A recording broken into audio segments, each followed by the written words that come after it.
মুসলমান বন্ধুগণ আমার, এইভাবে কোনো ব্যক্তি যদি তার বংশীয় পরিচয় আর পরিচিতির জন্য কোনো ব্যক্তি যদি আল্লাহ পাকের কাছে দামি হইতো, তাহলে আল্লাহ পাক রব্বুল আলামিনের কাছে, মহান মালিক রব্বুল আলামিনের কাছে সবচাইতে দামি হয়ে যাইতো আবু লাহাব। সবচাইতে দামি হয়ে যাইতো আবু লাহাব, আবু তালেব। কারণ হলো, পৃথিবীর মধ্যে যত বংশ আছে, সমস্ত বংশের মধ্যে সবচাইতে মর্যাদা সম্পন্ন বংশের নাম হলো রাসূল আকরাম সাল্লাল্লাহু আলাইহি ওয়াসাল্লাম। যেই বংশের মধ্যে জন্মগ্রহণ করেছিলেন, রাসূল যেই বংশের মধ্যে জন্মগ্রহণ করছেন, ওই বংশটা সবচাইতে দামি বংশ। ওই বংশের মধ্যে জন্মগ্রহণ করেছেন, ওই বংশের মধ্যেই জন্মগ্রহণ করেছেন আবু তালেব, আবু লাহাব। কিন্তু রাসূলের বংশে জন্মগ্রহণ করার পরেও আল্লাহ পাক রব্বুল আলামিনের কাছে তার কোনো দাম নাই। আল্লাহর কাছে তাদের কোনো দাম নাই। যদি এইভাবে বংশীয় পরিচয়ের দাম থাকতো, তাহলে আল্লাহর কাছে দামি হয়ে যেত হযরত নূহ আলাইহিস সালাতু ওয়াস সালামের ছেলে কেনানের। কারণ নবীর গর্ভ থেকে তার জন্ম, নবীর শরীরে যেই রক্ত, কেনানের শরীরের মধ্যে সেই রক্ত। হযরত নূহ আলাইহিস সালামের সন্তান কেনান, তার দাম আল্লাহ পাকের কাছে বাড়তো। আল্লাহর কাছে তার কোনো দাম নাই। শুধুমাত্র এক জিনিস না থাকার কারণে হযরত ইব্রাহিম আলাইহিস সালামের বাবা, নবীর বাবা, তার আল্লাহ পাকের কাছে আকাশ চুম্বি দাম থাকতো, কিন্তু তারও আল্লাহ পাকের কাছে কোনো দাম নাই। কেন নাই? যে তাদের ভিতরে ধন সম্পদ, টাকা পয়সা, বংশীয় মর্যাদা সব কিছু আছে, কিন্তু শুধুমাত্র একটা জিনিস তাদের ভিতরে নাই। সব জিনিস তার ভিতরে থাকার পরেও আল্লাহ পাকের কাছে তাদের কোনো দাম নাই। কারণ একটা জিনিস তাদের ভিতরে নাই, ওই জিনিসটার নাম হলো ঈমান। জুরে কোন জিনিসটার নাম কি? ঈমান। মুসলমান বন্ধুগণ আমার, খুব ভালো করে বুঝবেন, দিলের কান দিয়ে বুঝবেন, আমলের নিয়তে শুনবেন। ঈমান এমন একটা গুরুত্বপূর্ণ জিনিসের নাম। ঈমান যদি কোনো মানুষের ভিতরে না থাকে, ওই লোকটা যত বড় ধন সম্পদ, টাকা পয়সা, প্রভাব প্রবৃত্তি আর ক্ষমতার মালিক হোক না কেন, ঈমান যদি কোনো ব্যক্তির ভিতরে না থাকে, ওই ব্যক্তিটার মহান আল্লাহ পাক রব্বুল আলামিনের কাছে বিন্দু পরিমাণ কোনো দাম নাই। কোনো দাম আল্লাহ পাকের কাছে তার নাই। কিন্তু ঈমান আছে। ঈমান লোকটা সমাজের মধ্যে যত তুচ্ছ, যত নগণ্য, যত কম দামি, যত ফকির আর মিসকিন হোক না কেন, ঈমানের দৌলত যদি কোনো মানুষের ভিতরে থাকে, ঈমানওয়ালা যখন কোনো মানুষ হয়ে যায়, লোকটাকে সমাজের মানুষ অবহেলা করে, সমাজের কোনো মানুষ তাকে দেখতে পারে না। তার পায়ের নিচে যদ্দুর জমি, যদ্দুর জায়গা, অদ্দুর জায়গাও তার নাই। কিন্তু তার ভিতরে যদি ঈমানের দৌলতটা যদি তার ভিতরে থাকে, ওই ঈমানওয়ালা লোকটার দাম মহান মালিক রব্বুল আলামিনের কাছে লক্ষ লক্ষ, কোটি কোটি বেঈমান রাজা বাদশার থেকেও বেশি। কোটি কোটি রাজা বাদশার থেকে তার দাম আল্লাহ পাকের কাছে বেশি। কেন? যে তার ভিতরে ঈমান আছে। ধন নাই, সম্পদ নাই, টাকা নাই, পয়সা নাই, কিন্তু একটা দৌলত তার কাছে আছে, যেই দৌলতের মাধ্যমে সে দুনিয়ার জীবনেও সফল হয়ে যায়, সে আখিরাতের জীবনেও সে চূড়ান্ত সফলতার মালিক হয়ে যায়। একটা মাত্র দৌলত, ওই দৌলতটার নাম ঈমান। ঈমান তার ভিতরে আছে। রাসূলুল্লাহর একজন সাহাবী, যার নাম হযরত আব্দুল্লাহ ইবনে উম্মে মকতুম রাদিয়াল্লাহু আনহু। ওই সাহাবীর হালত কি ছিল? সাহাবীর হালত ছিল, সাহাবীটা ছিল একজন গরীব, সাহাবীটা ছিল অন্ধ, চোখে দেখত না। অন্ধ আর কানা ব্যবধান আছে। আমাদের সমাজের প্রচলিত ভাষায় কানা হইল দিনে দেখে, রাত্রে দেখে না। আমরা তারে কই কানা, তারে কি কই? কানা। একজন মানুষ রাস্তা দিয়ে হাঁটে যাইতেছে, এক পাথরের মধ্যে উষ্টা খায় পড়ে যাওয়ার পরে আরেকজন তার মা কয়, কানার ঘরের কানা দেখে আর তারস না, কি ক দেখে আর তারস না। আরেকজন মানুষ একদম চোখে দেখে না, তার দুই চোখ একবারে অফ, দিনেও দেখে না রাত্রেও দেখে না, ওই মানুষটাকে আমরা বলি অন্ধ। ওই মানুষটা কি? অন্ধ। হযরত আব্দুল্লাহ ইবনে উম্মে মাকতুম ছিল অন্ধ, চোখে একবারেই দেখত, ঈমান ছিল না। রাসূলের কাছে আসছেন, আয়েশা বলতেছে, ইয়া রাসূলুল্লাহ, ইয়া হাবিবাল্লাহ, আমি আপনার কাছে আসছি, আমি দিন বুঝছি, আমি ইসলাম বুঝছি, আপনি সত্য নবী, আমার আর বুঝার বাকি নাই। নবী গো, এই মুহূর্তে আপনি আমাকে কালিমা পড়ায়া মুসলমান বানায়া দেন। হযরত আব্দুল্লাহ ইবনে উম্মে মাকতুম কালিমা পড়ে মুসলমান হয়ে গেছেন। অন্ধ মানুষ প্রত্যেক দিন একটা লাঠির মধ্যে বর করে করে রাসূলের কাছে আসে, আর সে বলতে থাকে, আল্লিমনি ইয়া রাসূলুল্লাহ, আল্লিমনি ইয়া রাসূলুল্লাহ, ওগো নবীজি, আপনার কাছে নতুন কি আসছে, আপনি ওইটা আমাকে শিক্ষা দেন, আমি নিজে শিখব, শিখে আমি এটার উপর আমল করব। আল্লিমনি ইয়া রাসূলুল্লাহ, আল্লিমনি ইয়া রাসূলুল্লাহ, নবী গো, আপনি আমাকে শিক্ষা দেন, আমি শিখার জন্য আপনার কাছে আসছি। প্রত্যেক দিন রাসূলের কাছে আসতেন। রাসূলুল্লাহ একদিন মক্কার বড় বড় লিডার আবু জাহাল, উতবা, শাইবা, তারপরে বড় বড় কাফের লিডার, এদেরকে নিয়ে আল্লাহর নবী মিটিং করতেছেন, এদেরকে আল্লাহর নবী দিন বুঝাইতেছেন, এদেরকে ইসলাম বুঝাইতেছেন। এমন সময় রাসূল দেখলেন দূর থেকে লাঠির মধ্যে আব্দুল্লাহ ইবনে উম্মে মাকতুম, সে তো আর দেখে নাই যে নবীজি কাফেরদেরকে নিয়ে মিটিং করতেছে, তার চোখ তো অন্ধ। কথা কোন কথা ঠিক নেই, এই জন্য লাঠির মধ্যে বর করে করে আইতেছে। আল্লাহর নবীজি যখন দূর থেকে দেখলেন আব্দুল্লাহ ইবনে উম্মে মাকতুম আইতেছে লাঠির মধ্যে বর করে করে, নবীজি সাল্লাল্লাহু আলাইহি সাল্লাম সাথে সাথে চিন্তা করলেন, হাই হাই, এই সমস্ত বেঈমান কাফের আবু জাহেল, উতবা, শাইবা, এরা তো আর প্রতিদিন আমার কাছে আসে না, এরা আজকে আসছে। আর এরা যদি দেখে, কাফেররা যদি দেখে যে আমার দরবারে একটা অন্ধ আসতেছে, তখন তো তারা বলবে, মুহাম্মদ, এই জন্যই তো তোমার দরবারে আসি না, তোমার দরবারে কানা, লুলা, ল্যাংরা, ফকির, মিসকিন দিয়া ভরা, এই কারণেই তোমার দরবারে আমরা আই না। এই বইলে যদি আবার তারা উঠে চলে যায়, এই জন্য আল্লাহর নবী সাল্লাল্লাহু আলাইহি সাল্লাম অন্ধ সাহাবীর আগমন দেখে বিরক্ত বোধ করতেছেন, রাসূলুল্লাহ বিরক্ত হইতেছেন। মুসলমান বন্ধুগণ আমার, আল্লাহর নবীজি সাল্লাল্লাহু আলাইহি ওয়াসাল্লাম বিরক্ত হইতেছেন। নবীজি একবার চেহারা ডান দিকে ঘুরান, আর একবার চেহারা নবীজি বাম দিকে ঘুরান, নবীজির একদম ব্রুটা সংকুচ করে ফেলছেন, নবীজি কপাল একদম খুজ করে ফেলছেন। এই বিষয়টা মহান আল্লাহ পাক রব্বুল আলামিনের কাছে ভালো লাগে নাই। সাথে সাথে রব্বুল আলামিন, আল্লাহ রব্বুল আলামিন সাথে সাথে সূরা আবাসা দিয়ে হযরত জিবরাইলকে নবীজির কাছে পাঠায়া দিয়েছে। হযরত জিবরাইলকে নবীজির কাছে পাঠায়া দিয়েছে। জিবরাইল নবীর কাছে আয়েশা বলতেছে, ইয়া রাসূলুল্লাহ, ইয়া হাবিবাল্লাহ, আল্লাহ আমাকে আপনার নিকট পাঠাইছেন সূরা আবাসা দিয়া। বলে আল্লাহ কি বলছেন? আল্লাহ তাআলা বলেন, আবাসা ওয়া তাওয়াল্লা আন জাআহুল আ'মা, ওগো নবী, আপনি ভ্রু সংকুচ করতেছেন, ওয়া তাওয়াল্লা, আপনি চেহারা এদিক সেদিক ঘুরাইতেছেন, আন জাআহুল আ'মা, এই জন্য যে আপনার দরবারে একজন অন্ধ সাহাবী আসতেছে, এই জন্য আপনি বিরক্ত, কপাল সংকুচ করেন, ভ্রু সংকুচ করেন, চেহারা এদিক সেদিক ঘুরান। ওগো নবীজি, আপনি যাদেরকে নিয়ে মিটিং করতেছেন, যাদেরকে নিয়ে আপনি এইভাবে কথাবার্তা বলতেছেন, এই সমস্ত বেঈমান কাফের, এদের দল আছে, এদের সম্পদ আছে, এদের টাকা পয়সা আছে, এদের ভিতরে ক্ষমতা আছে, কিন্তু শুনে রাখুন, এদের ভিতরে ঈমান নাই।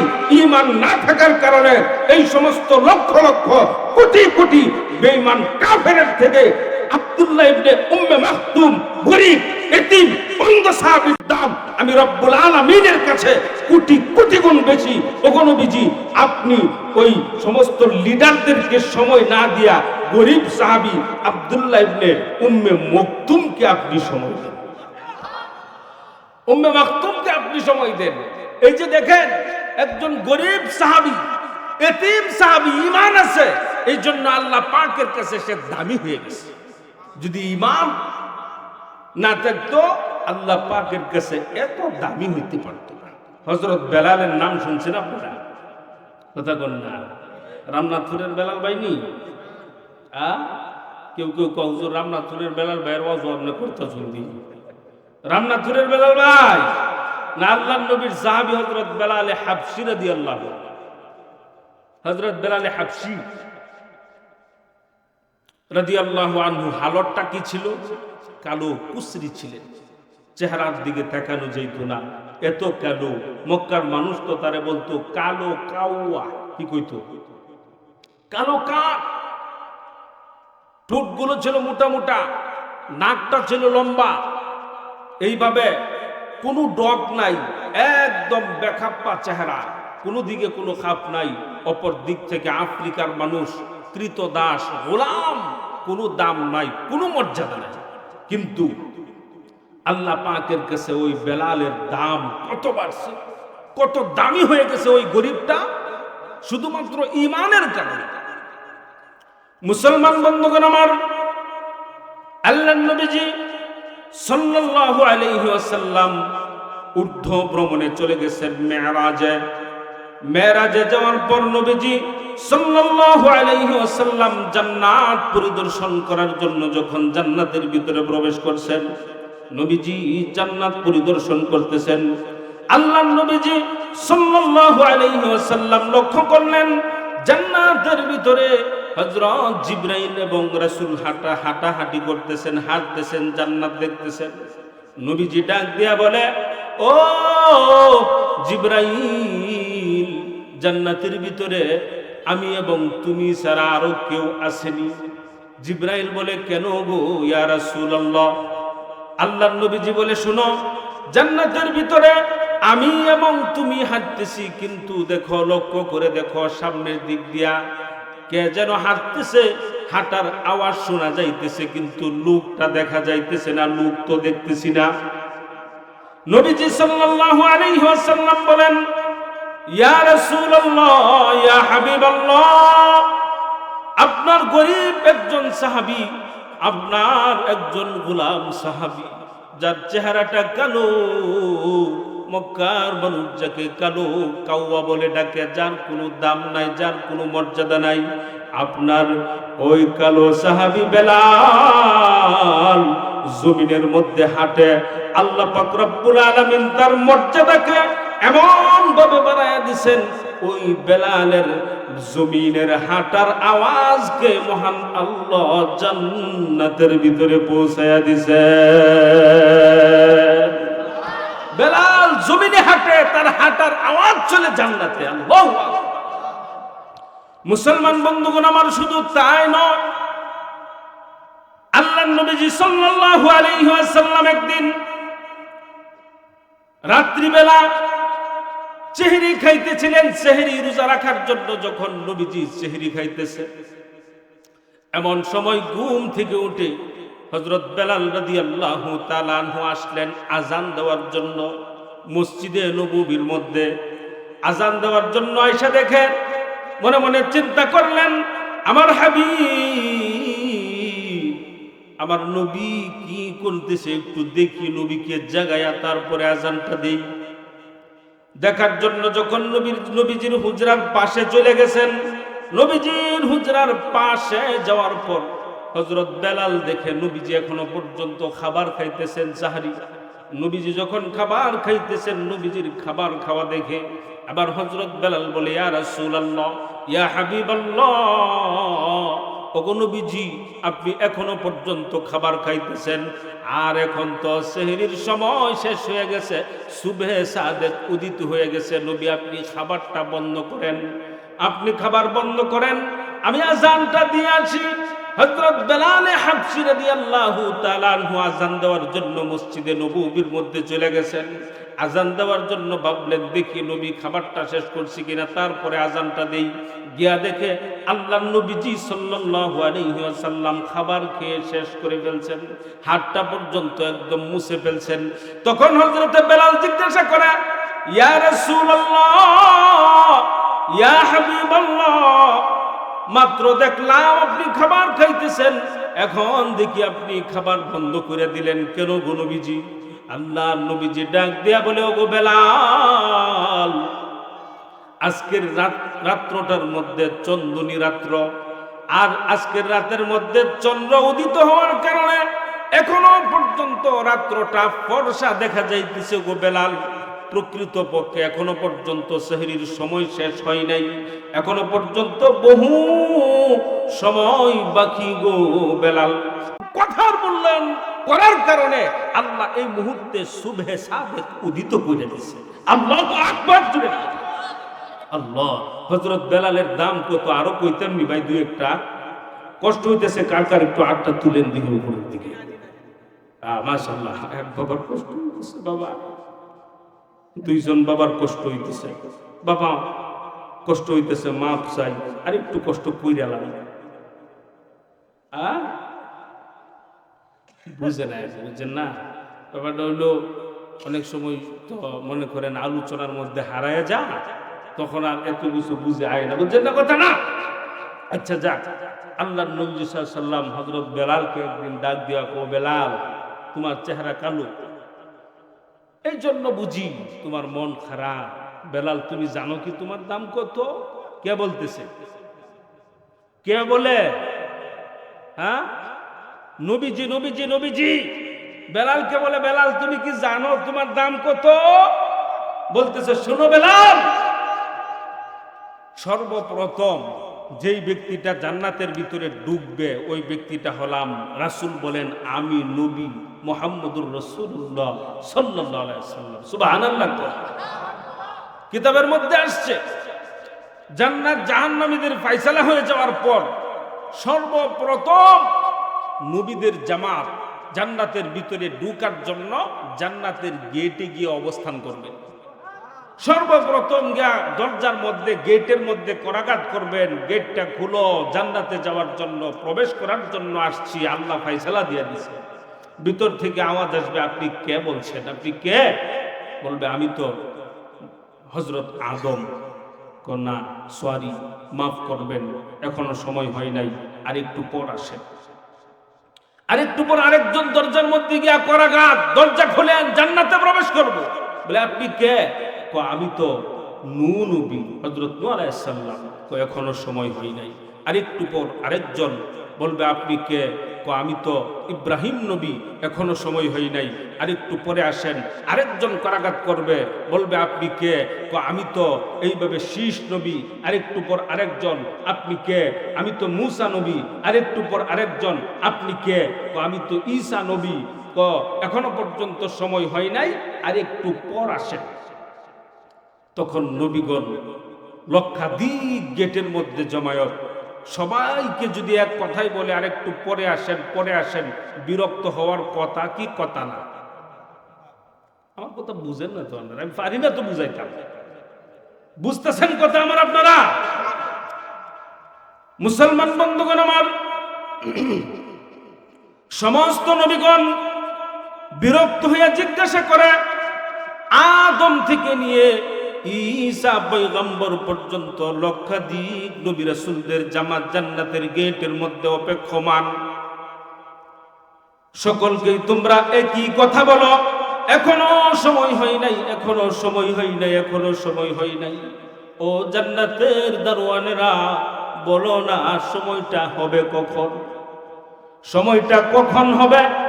তখন জান্নাতের ভিতর থেকে আওয়াজ আসবে, ও পয়গাম্বরগণের জামাত, শুনে রাখুন, আদম নবীর নাম বলছেন, নূহ নবীর নাম বলছেন, শীষ নবীর নাম বলছেন, ইব্রাহিম পয়গম্বরের নাম বলছেন, এইভাবে হযরত ঈসা পর্যন্ত লক্ষাধিক নবী রাসূলের নাম বললেন, কিন্তু একটা বারের জন্য তো মুহাম্মদুর রাসূলুল্লাহর নাম বলেন নাই। মুহাম্মদুর রাসূলুল্লাহ কোথায়?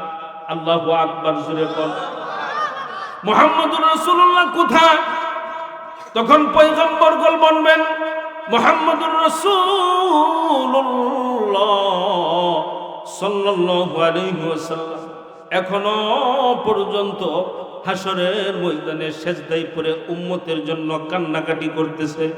যতক্ষণ পর্যন্ত উনার উম্মতের চূড়ান্ত ফয়সালা, চূড়ান্ত সিদ্ধান্ত না হবে, নবীজি একটা কদম জান্নাতের দিকে আগাবেন না।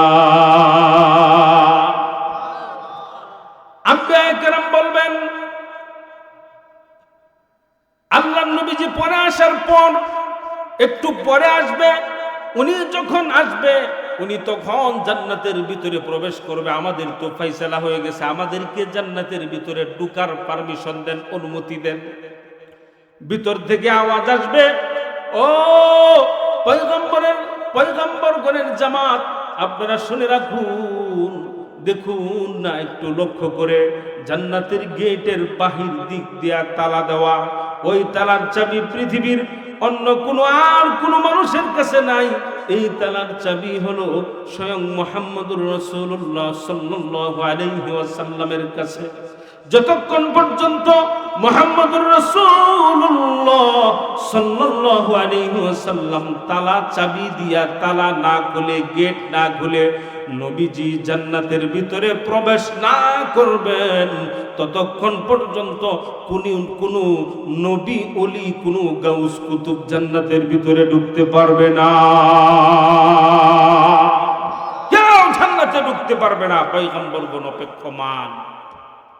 আর ওই দিক দিয়ে আল্লাহর নবীজি সাল্লাল্লাহু আলাইহি ওয়াসাল্লাম সিজদার মধ্যে পড়ে উম্মতের জন্য কান্নাকাটি করতে থাকবেন। আল্লাহ তাআলা বলবেন, ওগো নবীজি, সমস্ত নবীগণ জান্নাতের গেটে, আপনি কেন এখনো কান্দেন? নবীজি বলবেন, আমি আমার গুনাহগার উম্মত গুলোর জন্য কান্নাকাটি করতেছি। আমার একটা উম্মত যতক্ষণ পর্যন্ত জাহান্নামী থাকবে, আমি নবীজি আমার একটা উম্মতকে রেখে জান্নাতের দিকে আগাবো না। এক উম্মতকে রাইখা জান্নাতের দিকে আগাবো না। আল্লাহ তাআলা নবীকে বলবেন, ওগো নবীজি, আপনি সুপারিশ করেছেন, আপনার সুপারিশ কবুল। আপনি যতক্ষণ পর্যন্ত সন্তুষ্ট না হবেন, ততক্ষণ পর্যন্ত আপনার উম্মতকে ক্ষমা করতেই থাকবো। আল্লাহু আকবার। আল্লাহর নবীজি বলেন, আমি যখন আমার উম্মতের বেলায় সন্তুষ্ট হব, ও বেলাল শুনে রাখো, আমি যখন জান্নাতের দিকে অগ্রসর হব, জান্নাতের দিকে আগাবো, ও বেলাল খুব ভালো করে শুনো, আমার ডান দিকে থাকবে আবু বকর, আমার বাম দিকে থাকবে উমর। আমি একটা সওয়ারির মধ্যে আরোহণ করব। ওগো বেলাল শুনে রাখো, তুমি কালো হইতে পারো, তোমার চেহারা ভালো হইতে না পারে, শুনে রাখো তুমি গরিব হইতে পারো, দুনিয়াতে তোমার মর্যাদা না থাকতে পারে, কিন্তু বেলাল খুব ভালো করে শুনো, আমি নবী যখন জান্নাতের ভিতরে ঢুকবো, আমার ডান দিকে থাকবে আবু বকর, আমার বাম দিকে থাকবে উমর, আর নিচ থেকে তুমি বেলাল, আমি নবীর উটের লাগাম ধরে ধরে আমার সম্মুখ দিয়ে আজান দিতে দিতে জান্নাতের ভিতরে ঢুকবা। আজান দিবা আর জান্নাতের মধ্যে ঢুকবা। আল্লাহু আকবার। তাহলে এই বেলালের দাম এত বেশি কেন দোস্ত? কেন বুঝাইতে পারি না। কিসের কারণে? ইমান ধন সম্পদ ছিল, সবাই কোন, টাকা পয়সা ছিল, চেহারার সৌন্দর্যতা ছিল, কিচ্ছু ছিল না, কিন্তু ইমান ছিল। ইমান আল্লাহ পাকের কাছে দামি হয়ে গেছে। আল্লাহর নবীজি বেলালকে আরো কয়, বেলাল তুমি কালো, এই জন্য তুমি তোমার নিজেকে ছোট মনে করো, কিন্তু তোমার দাম কত বেলাল, তুমি কি এটা জানো?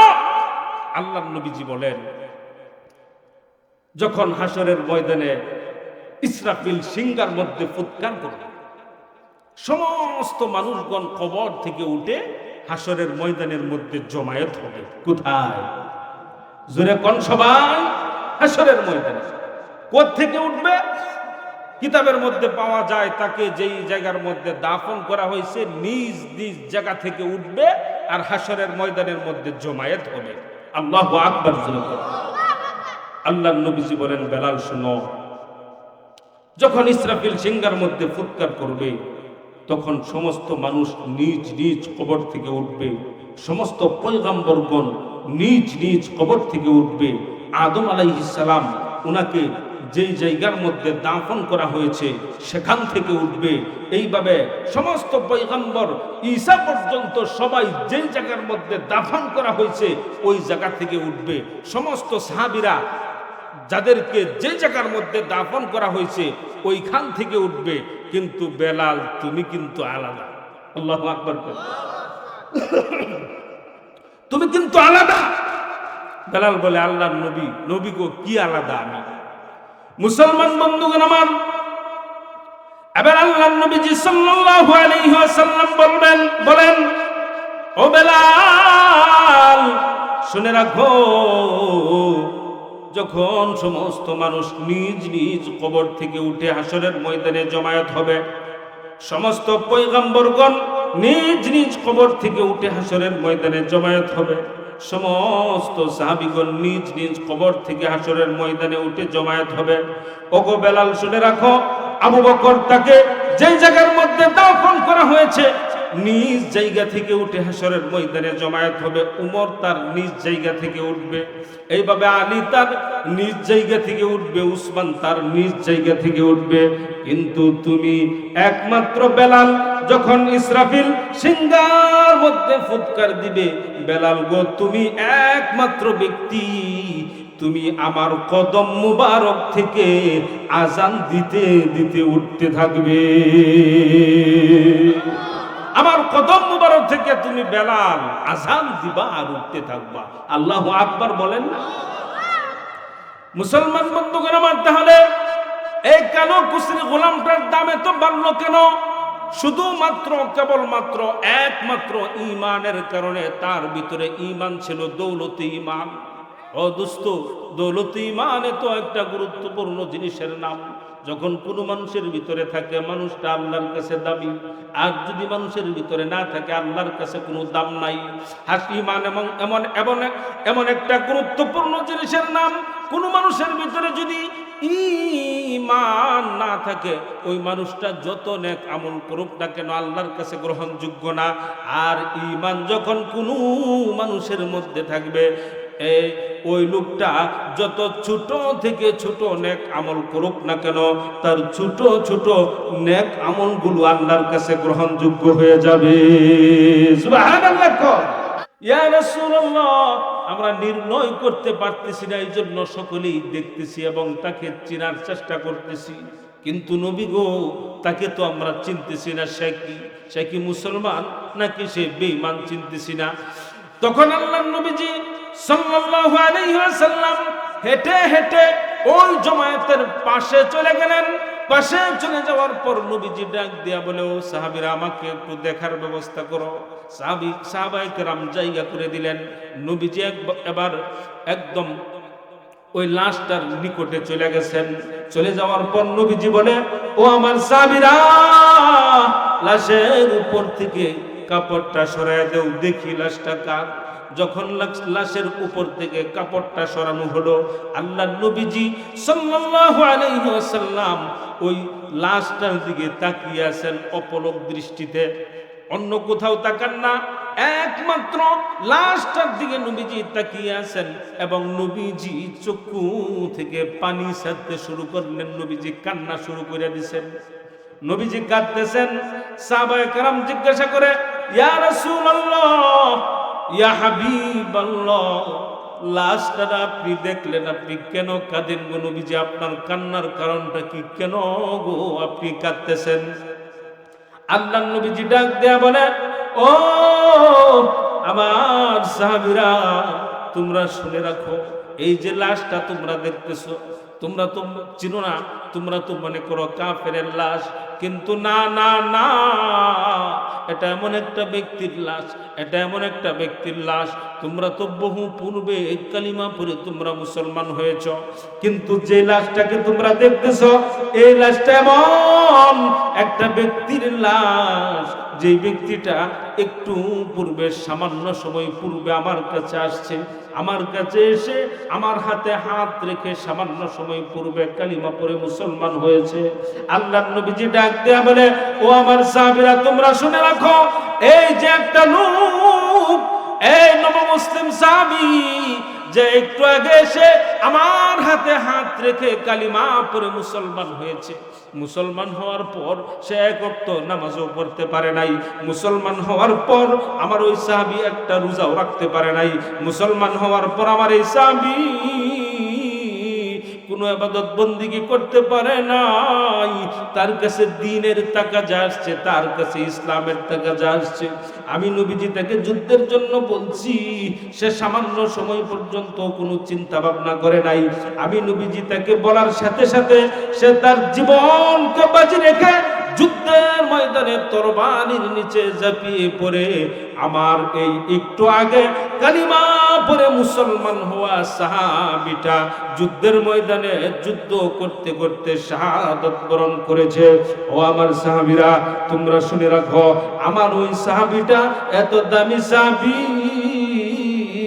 এত দামি সাহাবী, আমার ওই সাহাবীর জন্য মহান আল্লাহ পাক রব্বুল আলামিনের তৈয়ার করা জান্নাতটা আমার সাহাবীর জন্য ওয়াজিব হয়ে গেছে।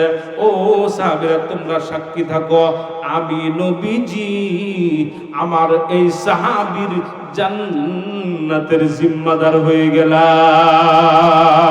সুবহানাল্লাহ। শুধু তাই নয়, আল্লামা তকি উসমানী দামাত বারাকাতুহুম ওনার খুতুবাতের মধ্যে লিখেন, ওই সাহাবীটা মৃত্যু বরণ করার পর যেই সাহাবীটা ছিল রাখাল, চেহারাটা ছিল কালো, ওই সাহাবীটার চেহারাটা এত সুন্দর হয়েছে, এত সুন্দর হয়েছে, ওই সাহাবীর চেহারাটা জান্নাতি নূরে একদম আলোকিত হয়ে গেছে, জান্নাতি নূরে আলোকিত। কিতাবের মধ্যে লিখে, ওই সাহাবীটা মৃত্যুবরণ করার পর ওই সাহাবীটা যুদ্ধের ময়দানে শাহাদাত বরণ করার পর ওই সাহাবীর শরীর থেকে এমন একটা সুঘ্রাণ প্রবাহিত হওয়া শুরু করেছিল, ওই সাহাবীর শরীর থেকে বের হওয়া সুঘ্রাণে সমস্ত খাইবার প্রান্তর মুখরিত হয়ে গেছে, সমস্ত খাইবার মেশকে আম্বরের সুঘ্রাণে একদম মুখরিত হয়ে গেছে। আল্লাহু আকবার জোরে কর। দোস্ত, কত সময়ের ঈমান, মুহূর্ত সময়ের ঈমান আল্লাহর জান্নাত পর্যন্ত পৌঁছায় গেছে। মুহূর্ত সময়ের ঈমান তাকে যুদ্ধের ময়দান পর্যন্ত নিয়ে গেছে। তার জিন্দেগির জানের মায়াসা করে নাই, তার জিন্দেগির মালের মায়াসা করে নাই, তার জিন্দেগির সমস্ত জান এবং সমস্ত মালগুলোকে লাথি মেরে ফেলে দিয়ে আল্লাহর দ্বীনের জন্য, ইসলামের জন্য যুদ্ধের ময়দানে ঝাঁপিয়ে পড়ে আল্লাহর জান্নাতের মেহমান হয়ে গেছে। এরকম কুরবানির জন্য প্রস্তুত আছেন কে? প্রস্তুত আছেন কে কে? যে কোনো তাকাজা পূরণের জন্য আমি প্রস্তুত। হাত নামান। জানি তাকাজা, মালি তাকাজা। দ্বীনের জন্য, ইসলামের জন্য, জান্নাতে যাওয়ার দলিল, জান্নাতে যাওয়ার দলিল, যে এই দলিলের মাধ্যমে আল্লাহ আমাকে জান্নাত দান করবেন। জিন্দেগির মধ্যে কোন আমল আছে কি হাসরের ময়দানে গিয়ে আল্লাহর সামনে দাঁড় করাইবেন, আল্লাহ আমল এটা নিয়ে আসছি, আল্লাহ নামাজ নিয়ে আসছি, আল্লাহ তো বলবে এই বেজাল শুরু হয়েছে, বেজাল বউ ওটা বউ, এক নম্বর গেছে দৌড়ালছে, জোয়ান মানুষ বেড়া চাপে চুপে বয়ে থাকবা, উঠে ভর চিকিৎসা করা লাগবো। আচ্ছা যাক, দিনই তাকাজা পূরণের জন্য প্রস্তুত তো দোস্ত। গিয়া যখন আল্লাহর সামনে দেখাবেন, আল্লাহ নামাজ নিয়ে আসছি, 70 বছরের নামাজ, আল্লাহ বলবে তোর তো কালিমাই সহি না, তোর নামাজের সূরা ফাতিহা সহি না, কি দিয়ে আসছিস? এই জন্য এমন দলিল বানাতে হবে যেই দলিলের মাধ্যমে ছোট একটা দলিল জান্নাতে যাওয়ার জন্য যথেষ্ট হয়ে যায়। এক বেশ্যা মহিলা ক্ষুধার্ত পিপাসার্ত কুকুরকে বুখারী শরীফের মধ্যে আসছে পানি পান করাইছে। তার জিন্দেগীর সব বাদ একটা আমলের কারণে আল্লাহ জান্নাত দিয়ে দিচ্ছে। এক বুজুর্গ হাজার হাজার কিতাব ওয়াজ তাফসীর, তার জিন্দেগীর মধ্যে এমন কোন আমল নাই। হাজার হাজার লক্ষ লক্ষ আলেম তৈরি করিয়া দুনিয়া থেকে বিদায় হয়েছে। এক কিতাবে ইমাম গাজ্জালির কথা আসছে। তখন উনি যখন মৃত্যুবরণ করছে, মৃত্যুর পর জিজ্ঞাসা করে স্বপ্নে যুগে উনার আরেক সহপাঠী, ও বুজুর্গ, তুমি যে দুনিয়া থেকে গেছো আল্লাহ তোমার সাথে কি ব্যবহার করছে? তখন বলে যে আল্লাহ কি ব্যবহার, আমার সাথে কি আচরণ করছে শুনতে চাও? আমি মৃত্যুবরণ করার পর আমার কাছে আইসা আমাকে বলতেছে, ও শোনো, তুমি তোমার জিন্দেগীর মধ্যে বহু কিছু করছো, তোমার জিন্দেগিতে তুমি যা কিছু করছো সব বাতিল, সব বাতিল। তখন ওই বুজুর্গ বলে, এই কথা শুনে আমার চোখ তো একদম কপালের মধ্যে উঠে পড়ছে। হাই হাই হাই হাই, কি করলাম?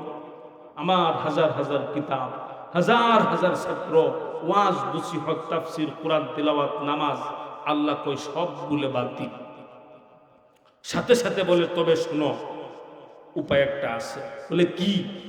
তুমি যখন তোমার কিতাব লেখনির মধ্যে তোমার কলমটা একটু কালির মধ্যে চুবানোর পর উপরে তুলছিলাম, মাসি একটা বসছিল, মনে আছে? যে আছে। তুমি কি করছিলা? তুমি বলছিলা পিপাসার্ত মাসিটা বসছে, সে তার পিপাসাটা নিবারণ করুক। বলছিলা নি?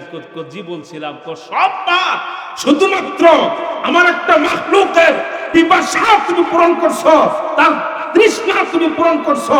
এই উসিলায় আজকে আমি তোমাকে জান্নাতের মধ্যে ঢুকাই দিলাম।